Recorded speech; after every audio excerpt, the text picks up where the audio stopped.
అంజు విషయంలో మనోహరి ముందుకు వెళ్లకుండా పార్టీ పేరుతో డైవర్ట్ చేశాం. కానీ పార్టీలో ఆయన ఏం చేయబోతున్నారో తెలియడం లేదు. సార్ ఎప్పుడు ఇంతలా సస్పెన్స్ పెట్టలేదు మిస్సమ్మా.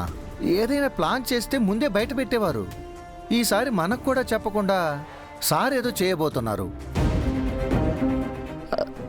అమరేంద్ర ఏం చేయబోతున్నాడో ఎలా తెలుసుకునేది? పార్టీ ఏర్పాట్లన్నీ నన్నే చేయమన్నాడు. అది ఎందుకనేది అర్థం కావడం లేదు.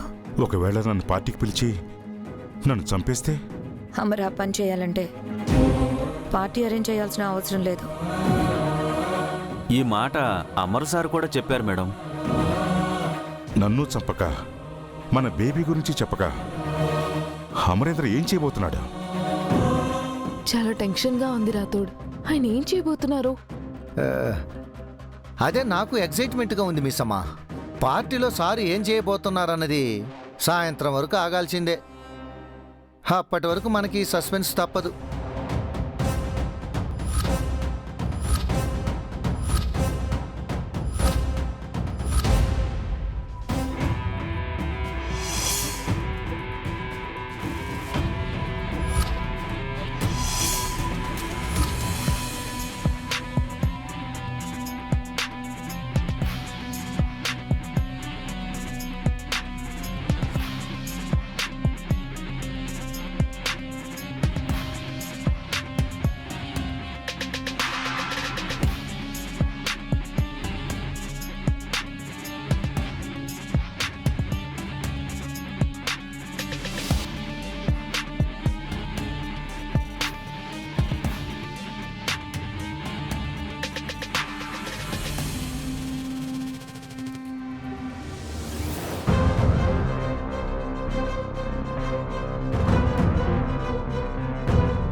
ఏమైనా మనోహరి, పార్టీ అరేంజ్మెంట్స్ బాగానే చేసావు.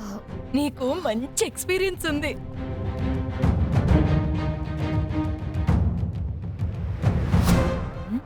ఏం చూస్తున్నావు? ఏర్పాట్లు చూసి అమరేంద్ర నిన్ను మెచ్చుకుంటాడా లేదానా? లేదు, అమర్ రణ్వీర్ని ఈ పార్టీకి ఎందుకు పిలిచాడా అని. అంటే ఊరికినే అయితే పిలిపించాడు కదా. కారణం లేకుండా ఊరికే పిలిపించడు కదా చంబా. ఆ కారణం ఏంటో అర్థం కావడం లేదు.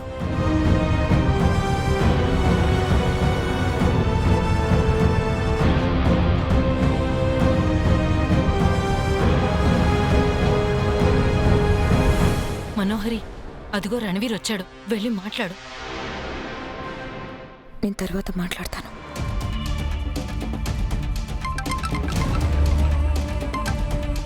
హలో లాయరు,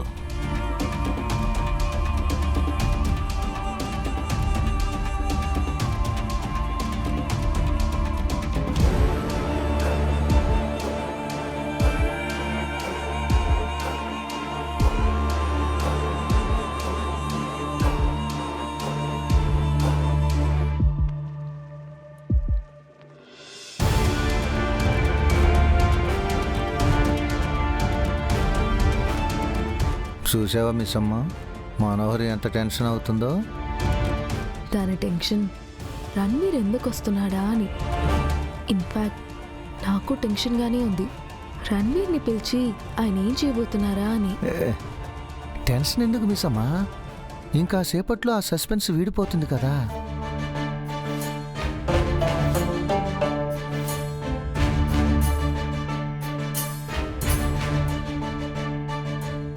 నేను వెళ్ళి మాట్లాడొస్తాను.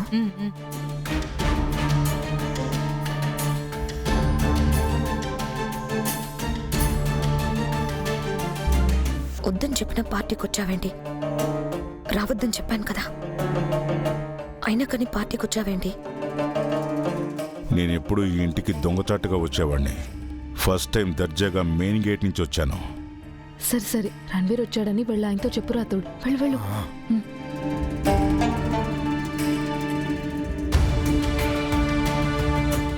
నీ అంతటా నువ్వు రాలేదు, అమర్ పిలిస్తే వచ్చావు.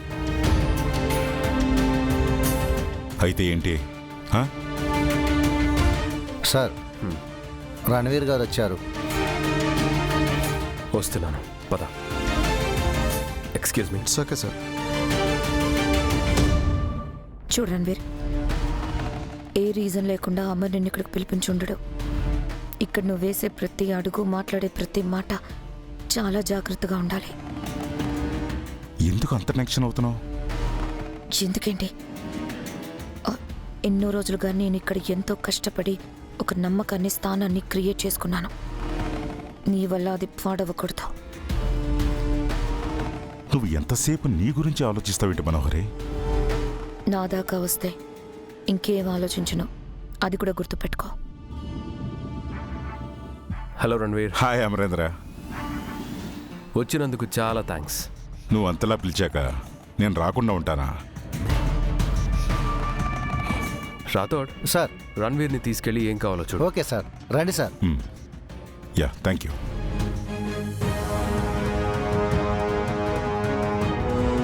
ఏంటి మనోహరి, రణ్వీర్తో ఏం మాట్లాడుతున్నావు? అమర్, తను ఇక్కడికి ఎలా వచ్చాడు? ఏ, రణ్వీర్ వస్తున్నట్లు నీకు తెలీదా? ఆహా, నాకెలా తెలుస్తుంది? అదే, రాథోడ్ నీతో చెప్పలేదా? లేదమర్, సడన్ గా రణ్వీర్ని చూసి షాక్ అయ్యాను. ఎందుకు? ఎందుకేంటమర్, అతని వల్ల మన పిల్లలకి థ్రెట్ ఉంది కదా, అలాంటి వాడిని ఎందుకు పార్టీకి పిలిచావు? శత్రువు దూరంగా ఉండటం కన్నా పక్కనుంటేనే బెటర్.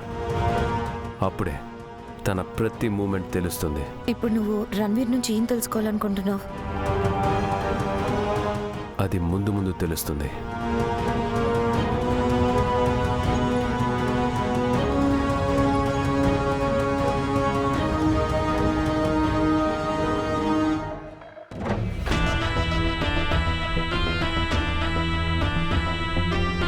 అమరేంద్ర ఏమంటున్నాడు మనోహరి? ఏమైనా చెప్పాడా? లేదు, ఏదో దాస్తున్నాడు. ఈ మిలిటరీ వాళ్ళని నమ్మడానికి వీల్లేదు చంబా. రణ్వీర్ని నువ్వు కంట కనిపెడుతూ ఉండవు. మరి నువ్వేం చేస్తావు? నేను కూడా అదే పనిలో ఉంటాను. పద. Hello hello, attention everybody.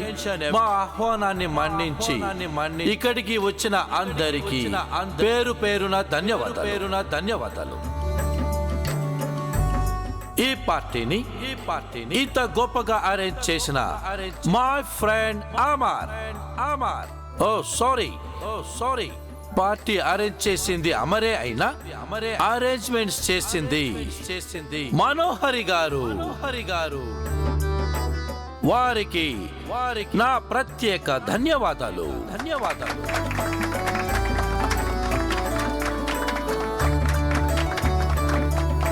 Thank you.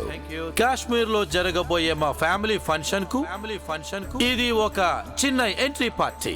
So అందరూ బాగా ఎంజాయ్ చేయండి. యాష్ గారు, రాథోడ్ సార్. మ్యూజిక్ ఆన్ చేయి. సరే సార్. Very good. అందరూ ఎంజాయ్ చేయండి. Enjoy the music.